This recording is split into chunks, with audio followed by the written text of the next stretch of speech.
त्यांच्यावर जे अन्याय झाला ना तर मी खपून घेणार नाही. आणि ते रेंट बाईक आहे ना त्याला अजिबात इथं चालून देणार. त्या लोकांकडे पैसे आहेत.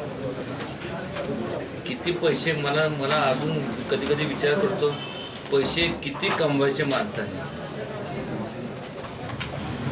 अहो एक मला मी तुम्हा सगळ्यांना विचारतो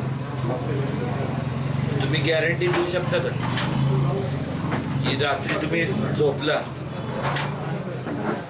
तर उद्या सकाळी तुमच्या पापण्या उघडतील? गॅरंटी देऊ शकता? काहीच नाही. कुठं पैसे त्याबरोबर साताडं घेऊन जायचे का कुठं जायचं? आणि त्यात हे लोकांचं संपूर्ण लहान मुलं अजिबात नाही. वाटेल त्या परिस्थिती आहे ना ते रेंट बाईक आहे ना त्याला काय करेल मला माहित नाही, पण ह्या लोकांना ते अन्याय होऊन जाणार. खासदार उदयनराजेंनी आपल्या खास स्टाईलनं आंदोलनाची हाक दिली आहे. त्यांचं हे आंदोलन आहे महाबळेश्वर आणि पाचगणीतल्या टॅक्सी चालकांसाठी. थंड हवेचं ठिकाण आणि पर्यटकांचं आवडतं स्थळ असलेल्या महाबळेश्वर तसंच पाचगणीत दरवर्षी लाखो पर्यटक येतात आणि इथल्या निसर्गाचा आनंद घेतात. या पर्यटकांमुळे इथल्या टॅक्सी चालकांना रोजगार मिळतो.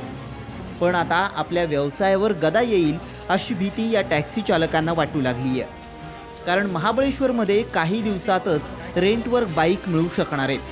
त्यामुळे इथल्या 2000 टॅक्सी चालकांवर उपासमारीची वेळ येऊ शकते. म्हणूनच खासदार उदयनराजेंसह सर्वांनी रस्त्यावर उतरून आंदोलन केलं. इतकंच नाही तर प्रशासनाला आपल्या भाषेत दटावलं.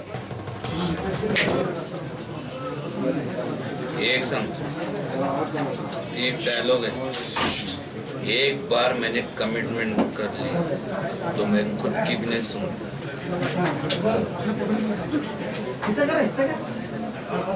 खास असेल ना करून दाखवा. अजून काय अजून केस होणार काय?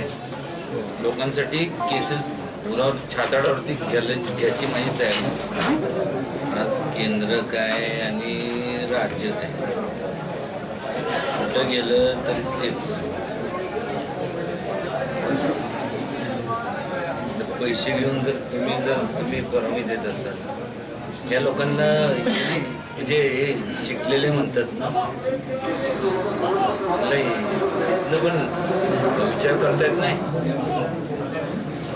कसं लोकांच्यावरती किती आघात होणार आहे जर आम्ही त्यांच्या उपयोगी पडलो नाही तर आमची लायकी काय मला सांगा.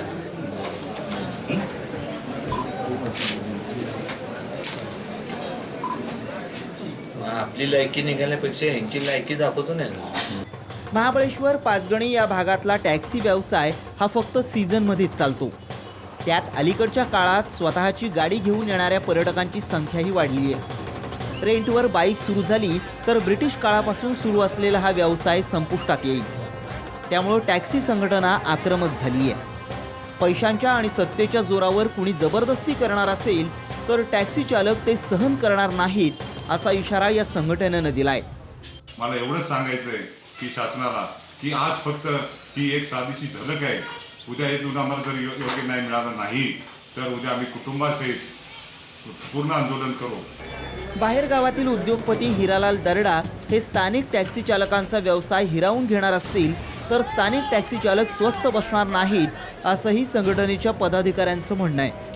हा हिरालाल दर्डा जी कोण व्यक्ती आहे ही आमच्या विरोधात जे काय इथे रेल्वे मोटरसायकल चालू करत आहे आणि असा जर प्रकार झाला तर आम्ही आमच्या महाबळेश्वर आणि पाचगणी शहरातील सर्व टुरिस्ट आणि काळे पिवळे टॅक्सीची वाहनं ही RTO कार्यालयामध्ये जमा करून आम्ही आमचा निषेध व्यक्त करणार आहोत. टॅक्सी चालकांचं आंदोलन आणि उदयनराजेंचा पाठिंबा यामुळे थंड हवेचं ठिकाण असलेल्या महाबळेश्वरमधलं वातावरण चांगलंच तापलंय.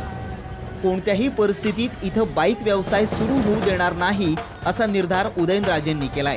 त्यामुळे आता त्यांच्या या आंदोलनावर प्रशासन काय भूमिका घेतं याकडे सर्वांचं लक्ष लागलंय. ओमकार कदम, महाबळेश्वर, सातारा.